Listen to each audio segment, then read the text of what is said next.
durante todo este mes de enero han estado estudiando el tema la Biblia. El próximo mes de febrero estudiarán otro tema y ya el próximo domingo, Dios mediante, subirán aquí y dirán algo acerca de lo que han estado estudiando durante todo el mes de enero. Vamos a orar un momentito, hermanos, por favor, vamos a orar. Cierra tus ojos ahí donde estás. Queremos pedir la ayuda, el respaldo, la bendición del Señor sobre este tema, sobre este estudio que estamos comenzando nuevamente, las famosas 7 iglesias del Apocalipsis. El domingo pasado vimos el mensaje del Señor a la iglesia de Éfeso. Hoy nos tocaría estudiar el mensaje del Señor a la segunda iglesia, la iglesia de Esmirna. Pero vamos a orar. Padre Celestial, te damos de verdad, de todo corazón, muchas gracias por el privilegio que nos das de tener tu palabra en nuestras manos. Gracias, Señor, por este regalo maravilloso, este libro perfecto que revela tu corazón, Señor, que nos da la información genuina y correcta para que nuestra vida sea una vida edificada sobre la verdad. Y pedimos que en esta tarde tu palabra que va a ser expuesta, Señor, sea expuesta con la gracia de tu Espíritu Santo y que pueda caer en corazones realmente preparados y sedientos de palabra. Y como dice este hermoso libro, que el que tenga oídos para oír, que oiga lo que el Espíritu dice a la iglesia. Señor, que en esta tarde verdaderamente tú puedas hablar a nuestras vidas y podamos salir de aquí sabiendo que tú hoy has hablado a nuestras vidas y a nuestros corazones. Ponemos este tiempo de estudio de tu palabra en tus manos y pedimos tu ayuda y tu respaldo en el nombre de Jesús. Amén. Vamos al libro del Apocalipsis, hermanos, por favor, y vamos a leer el mensaje del Señor a la iglesia de Esmirna. Capítulo 2 del Apocalipsis, por favor. Capítulo 2, del versículo 8 al versículo 11. Apocalipsis capítulo 2, del versículo 8 al versículo 11. Escríbele al ángel de la iglesia en Esmirna, el primero y el postrero, el que estuvo muerto y vivió, dice esto: yo conozco tus obras y tu tribulación y tu pobreza, pero tú eres rico, y la blasfemia de los que se dicen ser judíos y no lo son, sino sinagoga de Satanás. No temas en nada lo que vas a padecer. He aquí, el diablo echará a algunos de vosotros en la cárcel para que seáis probados y tendréis tribulación por 10 días. Sé fiel hasta la muerte y yo te daré la corona de la vida. El que tiene oído, oiga lo que el Espíritu dice a las iglesias. El que venciere no sufrirá daño de la segunda muerte. ¿Cuántos dicen amén? Gloria a Dios, gloria a Dios. Hemos dicho que el libro del Apocalipsis contiene la última y más amplia revelación acerca de la persona de nuestro Señor Jesucristo. Por supuesto que si lees los evangelios, Mateo, Marcos, Lucas y Juan, vas a encontrar muchísimos detalles y muchísimas cosas interesantes acerca de cómo hablaba, cómo predicaba, cómo bendecía y cómo ministraba durante sus años de ministerio. Pero el libro del Apocalipsis es fundamentalmente una revelación de detalles que no encuentras en ninguna parte de los evangelios más que en este libro sobre la figura de nuestro Señor Jesucristo. Así es que el apóstol Juan, que es el autor, el hombre que vivió más cerca del Señor Jesucristo que ninguna otra persona durante toda la historia del Nuevo Testamento, es una persona que casi ya está rozando los 100 años de edad. Lleva aproximadamente 70 años predicando el Evangelio. Conoció al Señor Jesucristo más o menos con 30 años de edad y ahora se encuentra en una isla, la isla de Patmos, una isla que tiene muy pocos kilómetros tanto de largo como de ancho, desterrado, dice él, por causa del Evangelio, por causa de la palabra de Dios. No está de vacaciones, no está de turista, sino que está condenado pues a morir de hambre, de sed, de frío o de soledad. Pero es allí, en medio de este caos, en medio de esta isla de piedra donde no hay prácticamente nada, donde el Señor Jesucristo se le presenta y lo primero que le dice es: no temas, no pasa nada, todo está bajo mi control. ¿Cuántos dicen amén? Es en esta isla donde él recibe la revelación de todo el libro del Apocalipsis, y el Señor le dice que lo escriba, que no aprenda de memoria, que no intente retener la cantidad, los miles y miles de detalles y visiones y sueños que él va a ver, sino que los escriba. Pero que los escriba no solamente para que él lo sepa, sino que este mensaje de una forma especial tiene que llegar a 7 iglesias que, como pusimos el otro día en la pantalla, ocupaban un área que hoy en día ocupa el país de Turquía. Las famosas 7 iglesias del Apocalipsis que están mencionadas aquí en el libro del Apocalipsis, ahí las tenéis. Las iglesias de Asia Menor estaban en lo que hoy en día sería Turquía. Un país hoy en día conquistado por el Islam, pero que en aquel tiempo era un pilar del cristianismo y de misioneros y de obreros y de personas que amaban y servían al Señor con toda su alma y con todo su corazón. La semana pasada vimos lo que el Señor le dijo a la iglesia de Éfeso. Le dijo que reconocía que habían trabajado, que habían sido una buena congregación durante mucho tiempo, que estaban en un lugar muy difícil por la presión espiritual que sufrían los miembros de dicha congregación. Una iglesia que realmente fue una joya durante mucho tiempo, fue una iglesia madre que produjo otras congregaciones hijas, que son estas. Una iglesia donde el apóstol Pablo estuvo nada más y nada menos que 2 años de su vida allí, sin moverse, en Éfeso. Una iglesia que empezó con 12 personas, pero terminó con miles y miles de miembros. Y una iglesia que conocía muy bien Juan, porque los últimos días de la vida y del ministerio del apóstol Juan los pasó en Éfeso. No murió en Patmos, sino murió en Éfeso. Y fue allí donde vivió también con la madre de nuestro Señor Jesucristo, con María, ¿verdad? Porque él recibió el encargo de cuidarla cuando el Señor Jesucristo moría en la cruz. En ese lugar también fue Timoteo, pastor de esa iglesia durante un buen tiempo. Las cartas que Pablo le escribe a Timoteo, se las escribe cuando es pastor en Éfeso. Allí también había un matrimonio que colaboraban activamente en la obra, un matrimonio que fue un apoyo tremendo para el ministerio del apóstol Pablo, porque además tenían la misma profesión de Pablo, y era Priscila y Aquila. También estuvo un tal Tíquico. Es decir, que los mejores ministerios de la época pasaron por esa congregación. Pero a 56 kilómetros de Éfeso se encontraba la ciudad de Esmirna. La ciudad de Esmirna era una ciudad muy importante. Era una ciudad que le llamaban la flor de Asia. Todos los piropos, la ciudad más hermosa, la ciudad más bonita de esa zona era precisamente la ciudad de Esmirna. La palabra Esmirna significa mirra. Era una ciudad que producía este elemento tan importante en la cultura religiosa de la época como era la mirra. Era una ciudad donde se cree que aproximadamente vivían más de 250.000 personas. Una ciudad bastante grande. Fijaros que el Señor, cuando le dice a Juan que le escriba a la iglesia, la forma como se presenta a la iglesia es muy interesante. Dice en el versículo 8, el primero y el postrero, el que estuvo muerto y vivió. Y esto no es casualidad, porque la ciudad de Esmirna fue fundada en el siglo XII antes de Cristo.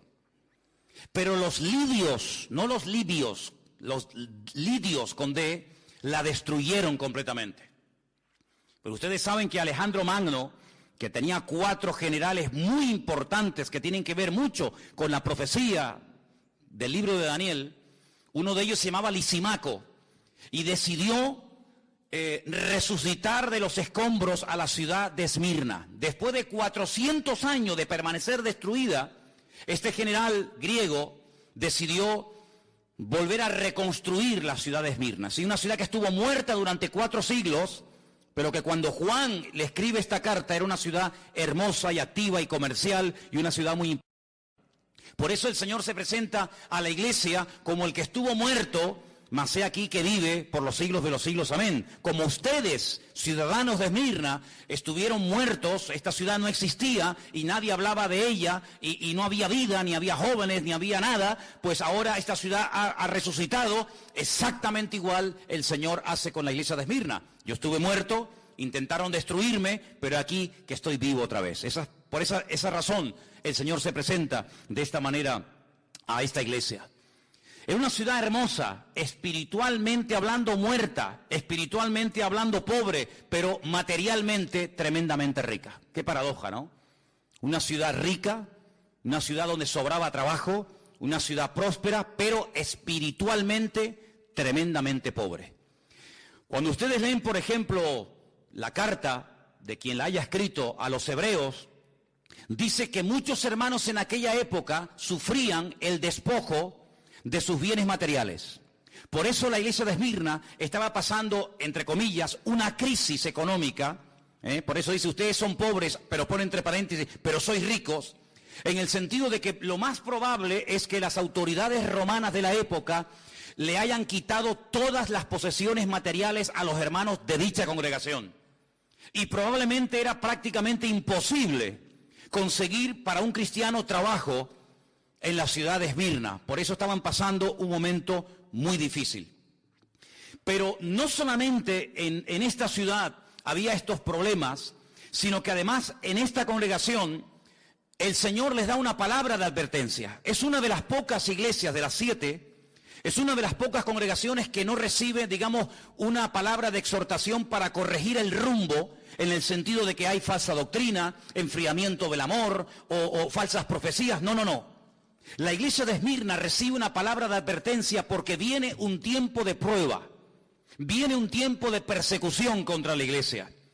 Y como el jueves nos predicaba Anderson en el mensaje acerca del Espíritu Santo, una de las 27 funciones diferentes del Espíritu Santo en la vida de un creyente y de una congregación, una de ellas es que Él nos recordará lo que Él nos ha enseñado, Él tomaría de Cristo y le glorificaría, y Él nos haría saber lo que ha de venir. En otras palabras, la iglesia de Esmirna tenía que estar preparada antes de y no después de. El Señor Jesucristo les dice a través de este mensaje que vienen 10 días de persecución. Ahora, no es algo literal. Hay un estudio muy interesante, que es el estudio de la numerología, gematría en hebreo, que tiene que ver con todos los números que aparecen en la Biblia. Aparecen muchísimos números. El número 10 no es un número literal en el sentido de que van a venir 10 días de persecución, sino es como una forma de decir, viene un periodo de tiempo, más o menos corto, de persecución. Pero en vez de decirlo así, dicen, vienen 10 días de persecución a la iglesia. Pero no es que sean 10 días, lunes, martes, miércoles, jueves, y ya está, no. Sino es un periodo corto de tiempo. Eso es lo que significa, vienen 10 días de persecución. El discípulo más aventajado, el discípulo más importante de todos los que tuvo el apóstol Juan, fue un tal Policarpo. No me va a dar tiempo y no voy a hablar de Policarpo porque no tengo tiempo de hacerlo, pero yo les pediría a ustedes, en internet tienen todo lo que quieran, lean todo lo que puedan de este gran varón de Dios. Policarpo fue uno de los pastores de esta iglesia. Fue muerto en la hoguera en el año 156 después de Cristo. Él era miembro de la iglesia de Esmirna. Simplemente un pequeño detalle. Cuando lo llevaron para prenderla en la hoguera y habían puesto la hoguera encendida para meterlo dentro y le dijeron, te damos la última oportunidad. Si reniegas de Cristo, si te retractas en cuanto a tu fe, te libras de la muerte. Y él dijo, no hace falta que me lleven a la hoguera, porque durante más de 80 años he estado sirviendo al Señor, jamás se ha portado mal conmigo y en el último momento de mi vida no le voy a renegar. Y dice que él salió corriendo y se metió dentro de la hoguera y de esa manera dio su vida por el Señor. Y esto fue en la famosa ciudad de Esmirna, la iglesia donde Policarpo asistía. Así que cuando leemos en el versículo 10 que viene tiempo de prueba, que viene tiempo de persecución a la iglesia no podía decir, es que no sabíamos nada. Yo nunca me olvidaré cuando un día, no sé cómo ni quién lo hizo, recibimos un correo, y fue un correo que muchas iglesias recibieron, de un pastor sirio. Un pastor de Siria mandó aquí una vez a esta congregación y a otras un mensaje. Y él decía, si nosotros hubiéramos orado más, cuando tuvimos tiempo para orar, si nosotros nos hubiéramos verdaderamente preparado y no hubiéramos perdido tanto el tiempo en cosas vanas y en cosas que no, al fin y al cabo no sirven para nada, hoy muchos de los hermanos de nuestra iglesia que han muerto como mártires estarían vivos. Pero no tuvimos tiempo, entre comillas, para oír la voz de Dios, para prepararnos. Y entonces bombardearon nuestra iglesia, quemaron nuestra congregación, mataron a muchos hermanos de la iglesia, porque no estábamos preparados. En el tiempo de libertad no nos preparamos creyendo que este tiempo iba a durar siempre, y no nos hemos dado cuenta de que nuestro país está siendo destruido. Y la última comunidad del mundo de hermanos nuestros que todavía hacían el culto y leían la palabra y hablaban en los cultos en arameo, el idioma de los tiempos del Señor Jesucristo, pues prácticamente desapareció.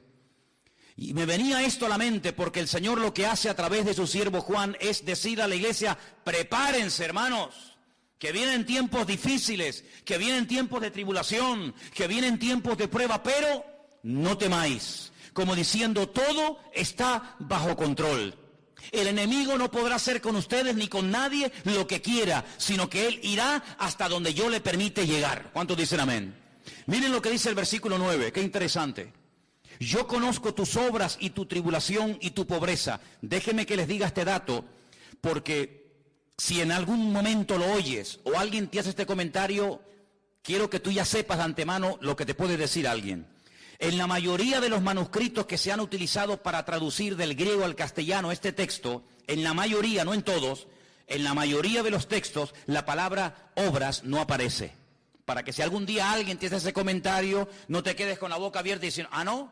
No. En la inmensa mayoría de los manuscritos, el texto dice, yo conozco tu tribulación y tu pobreza. En muy pocos manuscritos aparece la palabra obras. Por lo tanto, es un detalle que tienen que tener en cuenta. Pero no varía el texto en absoluto. Yo conozco tus obras, tu tribulación y tu pobreza, y la blasfemia de los que se dicen ser judíos y no lo son, sino sinagoga de Satanás. Aquí la palabra tribulación, hermanos, no solamente es un tiempo de persecución, de matanzas, de martirio y de crímenes, sino habla también, hace referencia a un tiempo de presión. A un tiempo en el que será muy difícil vivir tu vida y tu relación con el Señor. Un tiempo en el que vas a tener que aprender a trabajar y a moverte y a servir al Señor bajo presión. Y es que cuando vamos a la palabra de Dios, encontramos que el Señor nos quiere enseñar y nos quiere capacitar para poder trabajar y para poder servir al Señor en todo tipo de situaciones. No solamente cuando hay aplausos y reconocimiento y abundancia, etcétera, etcétera, lo cual es muy fácil, sino que el Señor fundamentalmente está más interesado en preparar y en entrenar a su pueblo para la tribulación, para la presión y para las dificultades que realmente para la prosperidad y para la abundancia. Y eso es lo que el Señor le está diciendo a la iglesia. Vienen tiempos en los que los creyentes en esta ciudad de Esmirna van a ser tremendamente presionados. Se van a sentir como gente pobre, como miserables, pero recuerden, ustedes son ricos. Porque la riqueza del creyente no depende de su patrimonio, porque la riqueza del creyente no depende de lo que tiene, sino depende de lo que es y al Dios que sirve. ¿Cuántos dicen amén? Por lo tanto dice, ustedes se sienten como pobres, no tenemos dinero, no tenemos mucho poder adquisitivo, no tenemos muchos recursos económicos, pero olvídense de eso. Vuestra riqueza no es lo que tenéis, vuestro patrimonio que nadie os puede quitar, dicho sea de paso, es la presencia y la gloria del Señor en vuestras vidas. Además dice que habla de la blasfemia. La palabra blasfemia se podía haber traducido, y yo pienso que hubiera sido una mejor traducción, por palabra calumnia. Es decir, vienen tiempos en los que a ustedes les van a levantar calumnias. Es decir, van a utilizar las autoridades contra vosotros, falsos testigos que os calumnien, para tratar de frenar el avance y desterrar definitivamente el testimonio de Jesucristo en la ciudad de Esmirna. Y uno dice, pero ¿cómo es posible todo esto? Te vuelvo a repetir, porque el Señor dice que para el mundo viene un tiempo de persecución para la iglesia, pero la iglesia lo tiene que tomar desde un punto de vista de que está siendo probada por el Señor. Y dice la Escritura que la fe del creyente, tarde o temprano, sí o sí, tiene que ser probada por el fuego. Y una vez que sea probada, esa fe realmente sea una fe a prueba de bombas. Y sepa moverse en toda situación y en toda circunstancia, bajo presión, bajo libertad, bajo persecución o bajo lo que sea. Habla acerca de un tipo de personas en la ciudad de Esmirna que dice, se dicen judíos. Y esto tiene una doble interpretación. Unos comentarios dicen que cuando Juan emplea la palabra que hay personas que se dicen judíos, puede ser que efectivamente fueran judíos de raza, personas judías que se oponían al avance del Evangelio y al establecimiento de la obra del Señor en Esmirna. Puede ser. Pero otros comentarios dicen que puede ser que eran personas con tendencias judaizantes. Es decir, personas que no eran realmente judías, pero que querían hacerse pasar por judíos. Y la pregunta es, ¿por qué se querían hacer pasar por judíos en aquella ciudad? Porque los judíos gozaban en Esmirna del beneplácito de las autoridades. Porque se cuenta que en un momento de la historia, cuando la ciudad quiso ser restaurada, quiso ser reconstruida, los judíos levantaron de su patrimonio personal enormes cantidades de dinero que le dieron a las autoridades romanas y de esa manera recibieron el apoyo, el beneplácito de las autoridades, y ser judío en la iglesia, en la ciudad de Esmirna, no en la iglesia, perdón, en la ciudad de Esmirna, pues era un punto a favor, pero ser cristiano evidentemente era meterte en follones. Por lo tanto, algunas personas que no eran judíos de raza, de etnia, se hacían pasar por judíos para que de esa manera no tuvieran problemas con las autoridades romanas, pudieran desarrollar sus actividades comerciales, pudieran conseguir trabajo, etcétera, etcétera. Por eso dice, los que dicen ser judíos, que puede ser que lo eran, o también puede ser que no lo eran, pero se hacían pasar por lo que no eran para no tener ningún tipo de problema. En otras palabras, cuando alguien se hace pasar por lo que no es, la Biblia utiliza un término muy directo, y es la palabra hipocresía. La palabra hipócrita significa uno que usa una máscara. La palabra hipócrita se utilizaba en el teatro griego, greco-romano, cuando los actores utilizaban caretas para ocultar su identidad y para hacer un papel que no era verdaderamente el suyo, no era la esencia propia de ello, pero a los actores se les llamaba en cierto sentido hipócritas, no como un término despectivo, sino simplemente como alguien que utilizaba un disfraz, una careta, para que no se le reconociera públicamente. Hoy en día la mayoría de los actores actúan a cara descubierta, pero en aquellos tiempos no era así el teatro, era diferente. Por lo tanto, lo que el Señor está tratando de decir aquí es que la iglesia no tiene que parapetarse, no tiene que esconderse, no tiene que disfrazarse de nada ni de nadie, sino que tenemos que ser lo que somos con todo orgullo para la gloria del Señor. ¿Cuántos dicen amén? Dice el texto que iban a ser perseguidos. Y yo quiero pararme aquí y decir varias cosas referente a esto. Nosotros en este momento, aquí en Europa, concretamente aquí en España, no estamos siendo perseguidos. Pero esto no fue siempre así. Esto no fue siempre así.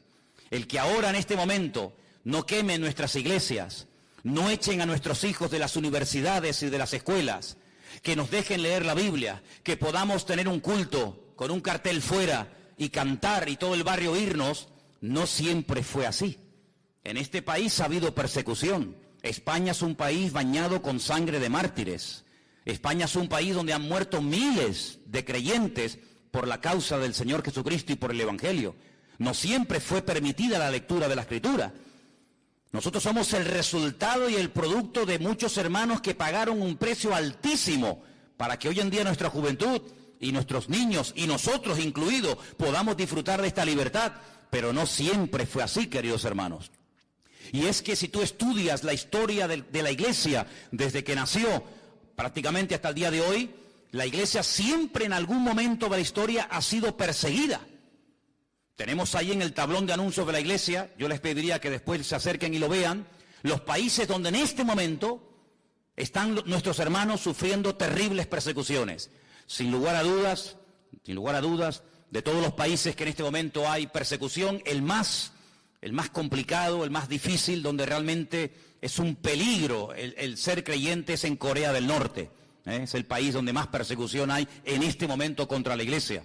Pero, por ejemplo, en China, hasta hace muy poco tiempo, la persecución contra los cristianos ha sido horrorosa durante años, durante décadas, ¿verdad?, del régimen comunista. Pero como bien saben ustedes, yo hace unos días estuve con un pastor chino, en el barrio chino de Londres, y este hermano me decía que la iglesia está creciendo, que tienen varios cultos durante la semana, pero China es un país donde han estado perseguidos los hermanos durante muchísimo tiempo, pero hoy por hoy hay más de 7,000 chinos que cada semana están entregando sus vidas a Cristo y bautizándose para la gloria del Señor. Es decir, que donde más los han perseguido es hoy por hoy donde más está creciendo y extendiéndose el Evangelio. ¿Cuántos dicen amén? ¿En Europa hubo persecución? Claro que sí, pero gracias al Señor estamos temporalmente pasando un tiempo de libertad. Pero el Señor no tiene que pedirle permiso a nadie para que en un momento determinado, si Él lo considera oportuno, por un breve periodo de tiempo, la iglesia, su pueblo, sus hijos, seamos probados con algún tipo de presión, con algún tipo de persecución. El creyente tiene que partir de la base de que por muy bien que lo quieras hacer, por muy bien que te comportes, por muy buen testimonio que tengas, en cualquier momento se pueden levantar enemigos contra ti. El apóstol Pedro es muy claro cuando habla a los hermanos que están siendo perseguidos en aquella época y les dice: hermanos, por favor, no os sorprendáis del fuego de la prueba que os ha sobrevenido, como si alguna cosa extraña os aconteciese. Los padecimientos que estáis pasando en este momento en otras latitudes, en otras naciones del mundo, también hay hermanos que los están experimentando y sufriendo. Por lo tanto, si en algún momento nos enteramos, o tú mismo, en la familia, en el trabajo, en la universidad, o donde sea, te sientes presionado, perseguido, cuestionado, etcétera, no te sorprendas, va en el paquete, va incluido que en un momento determinado, sin necesidad de pedirte permiso, Dios te puede poner a prueba en este área de tu vida si Él lo considera oportuno. ¿Pero qué le dice el Señor a la iglesia? ¿Solamente le da la información? ¿Para qué? ¿Para asustarla? No, para prepararla. Pero además le dice: no temas. Y esta expresión, hermanos, no temas, es una expresión que a mí de verdad me fascina, porque el Señor sabe que como seres humanos en algún momento podemos tener miedo. Hay gente hoy en día, tal vez entre nosotros puede ser, que haya gente que le tenga miedo a cosas que si las contaras y las dijeras, tal vez alguna persona se reiría, pero a ti realmente te da temor. Hay gente que es incapaz de acercarse al borde de una montaña porque dice que se le va la cabeza y tiene miedo a las alturas. Hay gente que tiene miedo a los gatos. Hay gente que tiene miedo a quedarse solo o sola. Hay gente que tiene miedo a caer enfermo. Hay gente que tiene miedo a dormir con la puerta cerrada y tienen que dormir con la luz encendida. Hay tanto tipo de temores. Pero el Señor a todos y a cada uno de nosotros, en cualquier circunstancia o situación en la que nos encontremos, siempre el Señor te dirá: no tengas ningún temor, no temas. Yo estoy contigo y nadie te podrá hacer frente en todos los días de tu vida. ¿Cuántos dicen amén? ¿Señor nos puede probar? Claro que sí. Hay un versículo que quiero leerlo, lo tengo aquí apuntado, no quería olvidarlo. Está en 2 de Timoteo 3:12, te lo leo y dice: todos los que quieran vivir piadosamente en Cristo Jesús padecerán persecución. ¿Conocías ese versículo? Todos los que quieran vivir piadosamente, ordenadamente, santamente en el Señor, padecerán persecución. 2 de Timoteo capítulo 3, versículo 12. El Señor le dice a la iglesia: vais a ser perseguidos, pero no tengáis ningún temor. Y le dice: sigan siendo fieles. Esa expresión cuando le dice sean fieles, en el texto original dice sigan siendo fieles. No es que a partir de ahora vais a ser fieles, no, hasta aquí habéis sido fieles. Pero cuando venga la persecución, seguid perseverando en vuestra fidelidad. Y hermano, es que hay un ingrediente, hay una asignatura que no puede ser en nuestras vidas, una asignatura pendiente, y es la constancia en el Señor. Imagínense la cantidad de gente que hemos conocido en todos estos años. Me doy cuenta que hay mucha gente que empieza bien, se animan, comienzan a leer la Biblia, comienzan a venir a los cultos, comienzan a interesarse por las cosas del Señor. Pero hermano, eso está muy bonito y está muy bien. Pero aquí lo importante no es tener una buena temporada. Aquí lo importante es ser fiel, como dice aquí, hasta la muerte. ¿De qué sirve que leas durante un mes todos los días la Biblia y te levantes temprano a orar, si luego al mes siguiente no sabes ni dónde dejaste la Biblia y ya ni siquiera te acuerdas del Señor ni de orar? No quieras correr y abarcar demasiado en poco tiempo. Sed fieles y constantes hasta la venida del Señor, dice la Escritura. Estad firmes y constantes, creciendo en la obra del Señor siempre. La Biblia apela continuamente a la fidelidad, a la constancia, a la perseverancia, un día y otro día, sin afanarse, sin preocuparse, sin ningún temor, sin ninguna preocupación, sino dependiendo el minuto a minuto, el día a día de la presencia de nuestro Dios. Vienen tiempos difíciles, vienen tiempos de prueba, vais a ser probados, pero no temáis, sed fieles, aprender a perseverar. Y es algo muy interesante ver que en la iglesia, en la ciudad de Esmirna, se levantaron todo tipo de calumnias y todo tipo de acusaciones contra los hermanos. Leyendo esto y preparándome para este mensaje, descubrí que las 5 cosas que utilizaban las autoridades de la ciudad de Esmirna contra los hermanos eran estas. Se les acusaba de ser desleales al César de Roma. Al César de Roma se le llamaba Kairos. ¿Qué te parece? La palabra Kairos se traduce por señor, pero no es señor José, señor Antonio, señor Jorge, señor Juan, sino Kairos es el Adonai, es la máxima autoridad, ¿verdad? Cuando el Nuevo Testamento se escribió, que se escribió en griego, el apóstol Pablo, en una de sus cartas dice que si confesamos que Cristo es el Kairos, el Señor, la máxima autoridad, seremos salvos. El César de Roma era el que tenía este título, la máxima autoridad, el Señor. Por lo tanto, había que ofrecerle pleitesía, había que postrarse delante de un busto, delante de una estatua del César de turno, cuando pasabas por delante de él. Los cristianos se negaban rotundamente a adorar como si fuera un dios al César de Roma. Los cristianos estaban dispuestos a morir antes de doblar sus rodillas y adorar al César como si fuera un dios. Eso fue lo que le dijeron a Policarpo en el 153 después de Cristo. Pero ¿qué más te da?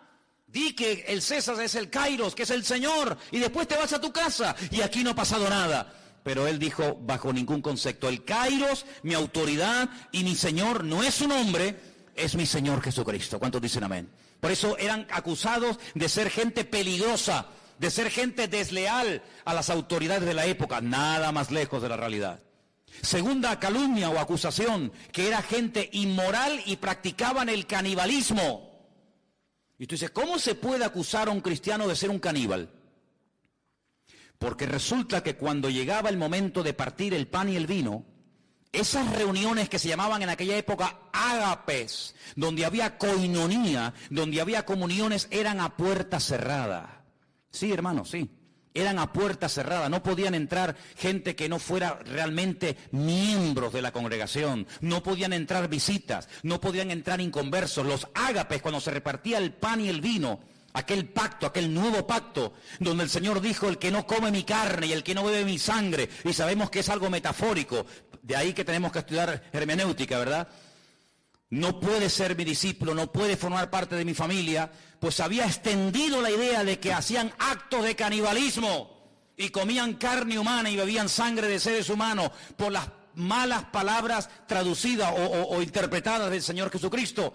Y decían que esos actos eran como lo que hacían los romanos, orgías y lugares de promiscuidad sexual, y los acusaban de eso.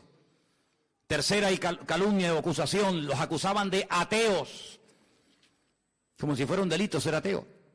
Pero como no eran politeístas, como no adoraban a Afrodita, ni a Apolos, ni a Júpiter, ni a ninguna divinidad de la época, sino que adoraban a un solo Dios y que encima no se le podía representar en forma de hombre o de mujer, los llamaban ateos, personas peligrosas, porque eran personas en contra de la religión establecida de la época. Los acusaban de incendiarios. Ahora pueden entender por qué Nerón les echó la culpa a los romanos de haber prendido fuego a Roma, lo cual no fue cierto, que le hicieron los cristianos, sino fue él. ¿Por qué? Porque en los cultos se hablaba mucho acerca del infierno. Se hablaba mucho acerca de las llamas eternas del fuego del infierno. Y entonces les acusaban de que esta gente algún día le prendería fuego a las fortalezas romanas, a los templos romanos y a las ciudades romanas y las terminarían destruyendo. Y finalmente los acusaban de romper familias. Es decir, el evangelio a veces distancia y separa miembros de la familia. Seamos sinceros. La Biblia nos enseña que a veces cuando una persona se convierte, tus familiares por un tiempo, no siempre, pero por un tiempo, pueden llegar a convertirse en tus peores enemigos. Cuando yo me convertí y comencé a asistir a una pequeña congregación en Las Palmas, había una chica que se había convertido, que había sido drogadicta y había practicado un tiempo la prostitución. Y su padre delante de mí le decía: prefiero verte otra vez drogándote y prostituyéndote que yendo a esa iglesia a adorar a ese Dios y juntándote con esa gente. ¿Y cómo un padre le puede decir eso a una hija? Pues se lo decía, hermanos. Y a veces cuando tú te conviertes al Señor con toda la alegría, ¿verdad? Y con todo el gozo del mundo que conlleva el tener a Cristo en tu vida, vas a tu hermano, a tu sobrino, a tus hijos, a tu padre, a tu madre, a tu marido, y resulta que se te vuelven en contra. Y tú dices: pero ¿cómo puede ser esto? Te vuelvo a repetir, va en el paquete, no te sorprendas. Todos, o la mayoría de los creyentes que hemos aceptado al Señor, que no hemos nacido en hogares, entre comillas, de cristianos practicantes, como lo que consideramos hoy en día, hemos tenido que pasar por esas tribulaciones y por esas pruebas. Pero, ¿qué dice la Biblia? No temas, persevera, sé fiel hasta la muerte y el Señor te dará la corona de la vida. ¿Cuántos dicen amén? Hay un salmo muy bonito que dice: Señor, dame fuerzas para que no claudique y mi enemigo se ríe de mí diciéndome: ves, lo logré vencer. Así que mentalízate de que hay ojos, hay familias, hay amigos, hay vecinos, hay compañeros de trabajo que te observan, que te estudian, que te analizan y están esperando el más mínimo fallo para enseguida tirarse encima de ti. Por eso tienes que buscar más que nunca al Señor, porque la vida cristiana no se ha diseñado para vivirla herméticamente en una burbuja que nadie se entere. No somos espías del reino de Dios, somos testigos del reino de Jesucristo. ¿Cuántos dicen amén? No hacemos las cosas a escondidas, sino que somos luz y sal de la tierra y queremos que todo el mundo y las puertas de nuestra iglesia estarán siempre abiertas para que cualquier persona en cualquier momento pueda venir y grabar y filmar y sacar fotografías y hacer lo que quieran, porque no nos ocultamos, porque no tenemos ningún temor de decir: somos hijos del Rey de Reyes y Señor de los Señores, y no nos avergonzamos del Evangelio, porque el Evangelio es poder de Dios para salvación. ¿Cuántos dicen amén? Pero a ellos los acusaban de eso en aquella época, y muchos murieron, y muchos fueron descuartizados y quemados y torturados hasta la muerte. Ahora, hay algo muy interesante en el mensaje del Señor a esta iglesia que quiero destacar. Si os dais cuenta, en el versículo 9 aparece un nombre. Dice que había personas que, decían ellos que eran judíos y no lo eran, sino sinagoga de Satanás. Y luego aparece en el versículo 10 la palabra diablo. La palabra Satanás, que significa adversario, es un nombre que viene del hebreo. En hebreo no se dice Satanás, se dice Satán, que significa adversario. Y después en el versículo 10 aparece la palabra diablo, que significa acusador. Es el mismo personaje, pero como a veces aparece, habéis visto en la Biblia, ¿no? Seol y Hades. ¿Habéis visto, no? Es lo mismo, es el mismo sitio, pero uno está dicho en griego y otro está dicho en hebreo. Bueno, pues Satanás está dicho en hebreo y diablo está dicho en griego. Pero es la misma persona. Lo que pasa es que el significado de Satanás es adversario, como he dicho, y el nombre diablo significa acusador. ¿Por qué dos nombres en el mismo pasaje a la misma iglesia? Por una sencilla razón. Porque el nombre es el código genético de la persona. El nombre es mucho más que una señal identificativa.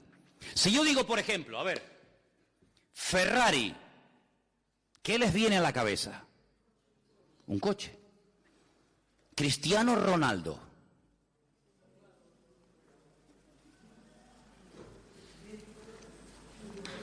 ¿Sí o no? El nombre conlleva muchas cosas, mucho más que simplemente decir este es Juan, este es Pedro, este es Antonio. En la Biblia, la palabra nombre es Shem. Quédense con eso. Shem. La palabra alma es Neshama. Shem Neshama, nombre, alma. Si yo les escribo la palabra alma, que es la vida, ¿verdad? En medio de la palabra Neshama, la palabra alma, dentro está la palabra Shem, está la palabra nombre. Cuando el Señor trataba con mucha gente a lo largo de la historia, había momentos, no siempre, había momentos en los que le cambiaba el nombre a la persona. Porque el nombre es como una especie de código genético, es una especie de esencia que se revela a través del nombre. Cuando vieron en un parto que un niño salía y que el otro que era gemelo la agarraba por el talón, por el calcañar, dijeron en ese momento, ¡ay, mira, es un Jacob!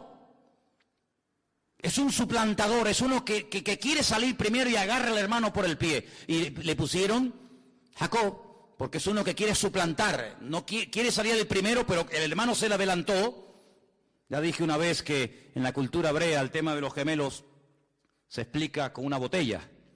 Si en una botella de cuello muy estrecho metemos una piedra y después volvemos a meter otra piedra, ¿qué piedra sale primero? ¿La primera que metió o la segunda? La segunda.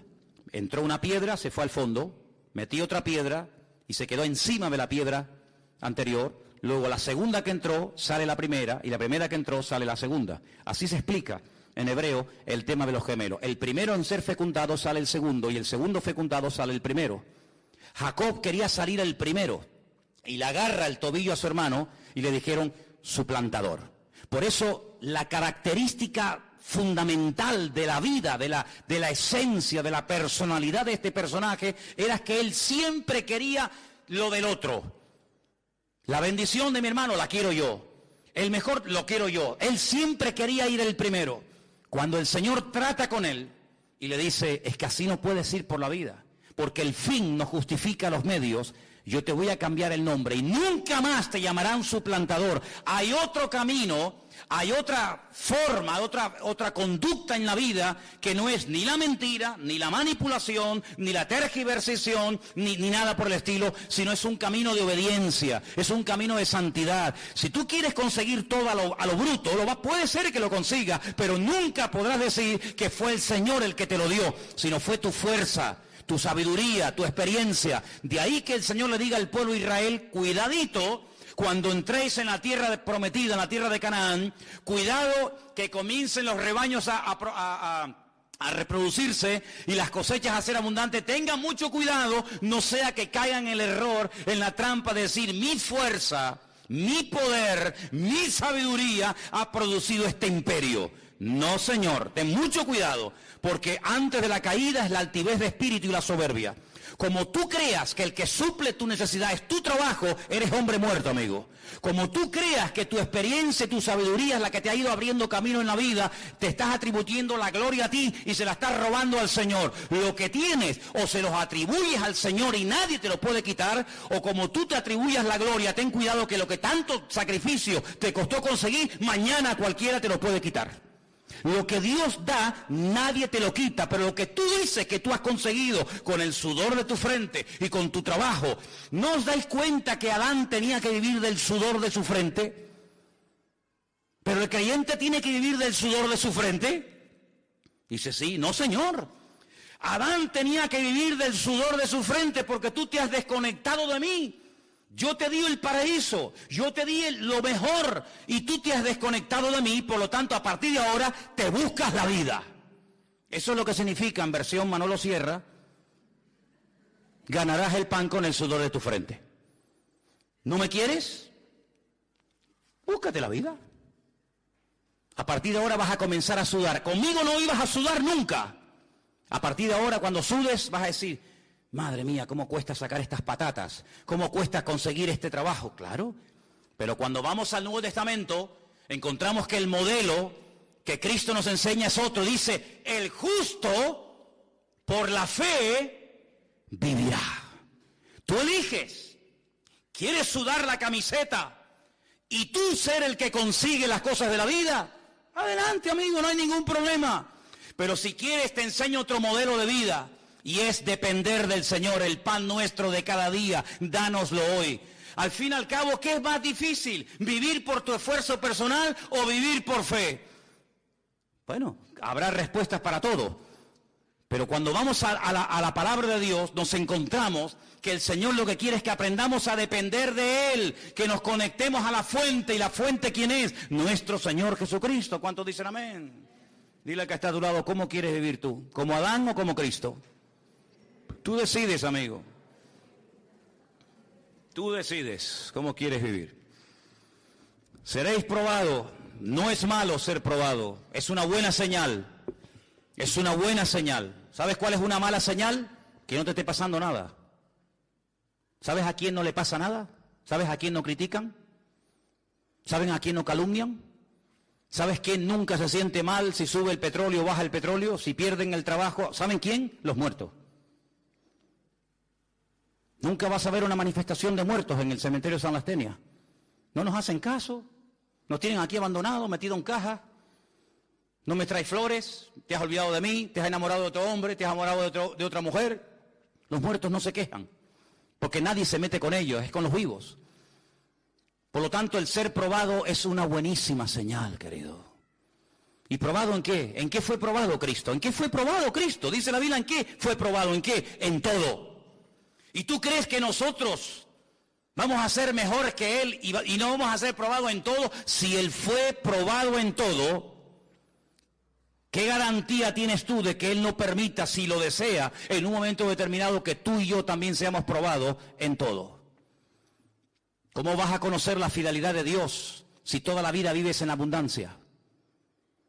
Pero cuando vives en escasez vas a poder decir con autoridad, no desde la plataforma de la teoría, sino desde la realidad: el Señor es mi pastor y nada me faltará. Yo sé lo que digo, ¿verdad? ¿Qué testimonio puede dar el enfermo que ha visto un toque de Dios en su vida, de decir, el Señor es mi médico divino, ¿verdad? Luego hay pruebas que fortalecen tu fe, hay pruebas que descubren la naturaleza del Dios al cual sirves, y la esencia del Señor no se conoce en la abundancia, sino se conoce en la prueba, porque la prueba es una bendición de Dios para la vida del creyente. Dios, como dije antes, no tiene que pedirnos permiso. Todo está bajo el control de Dios, y lo importante no es el tiempo que Dios permita la prueba, sino la actitud que yo voy a tener durante el tiempo de prueba, porque la actitud es lo que marca la diferencia. ¿Cuántos dicen amén? Ahora, es interesante notar la recompensa de la iglesia. Fíjate, dice aquí en el versículo 10, no temas en nada de lo que vas a padecer, y aquí el diablo echará a algunos de vosotros en la cárcel para que seáis probados, tendréis tribulación por 10 días o un de tiempo, sé fiel hasta la muerte y yo te daré la corona de la vida. Tal vez a nosotros esto de la corona no nos diga nada, pero en aquellos tiempos a los atletas, ¿verdad?, se les coronaba con una corona de laureles, pero una corona, como dice la Biblia, corruptible. Te ponían una corona de laurel muy bonita sobre tu cabeza, sobre tu cuello, pero tarde o temprano se marchitaba. Era una corona corruptible, pero el galardón, la corona que el Señor le dará a sus hijos que sean fieles hasta la muerte, es una corona, dice, incorruptible. Y esta mañana, cuando leía esto, me dio algo, un vuelco en el corazón, porque la palabra iglesia está en plural en el versículo 11 y en todos donde lo leas. El que tiene oído, oiga lo que el Espíritu le dice a la iglesia. ¿Dice eso? No. A las iglesias, no es lo mismo la iglesia que las iglesias. Es como cuando, por ejemplo, he oído gente que dice el versículo, a los suyos, a los Juan 1:11, a los suyos vino y los suyos no le recibieron.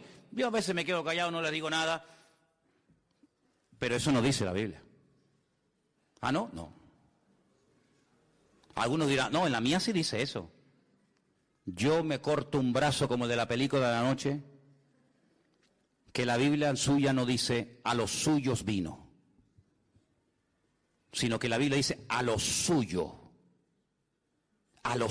vino, y los suyos no quisieron recibirlo. Si yo vengo a lo mío, yo vengo a cumplir con la voluntad de mi Padre, yo vengo con un propósito eterno, y si ustedes no lo quieren recibir, no es problema mío, pero yo vengo a lo mío.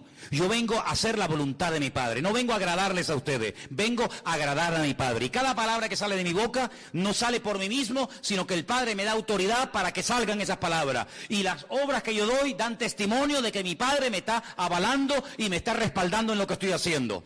Bueno, pues así como ese versículo no dice eso, este tampoco dice que el que tiene oído para oír, oiga lo que el Espíritu dice a la iglesia.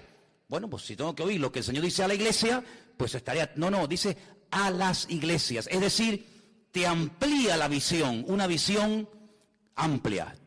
No una visión local, sino una visión universal. ¿Qué le está diciendo el Señor no solamente a mi congregación, a mi iglesia local, a la cual pertenezco? Sino que le está diciendo el Señor a su iglesia, a sus congregaciones en todas partes del mundo. Cómo el Señor se está moviendo en estos últimos años en la iglesia a nivel general en el mundo. Eso me interesa saberlo a mí. ¿Por qué? Porque si tú estudias lo que se llama eclesiología, que es el estudio, el desarrollo de la iglesia a lo largo de la historia, tú te das cuenta que el Señor no trató con nuestros hermanos en la década de los años 80, igual que trató a los hermanos de la década de los años 60. La misma iglesia, el mismo evangelio, la misma Biblia. Pero Dios no se movió igual en los años 60 que en los años 80, que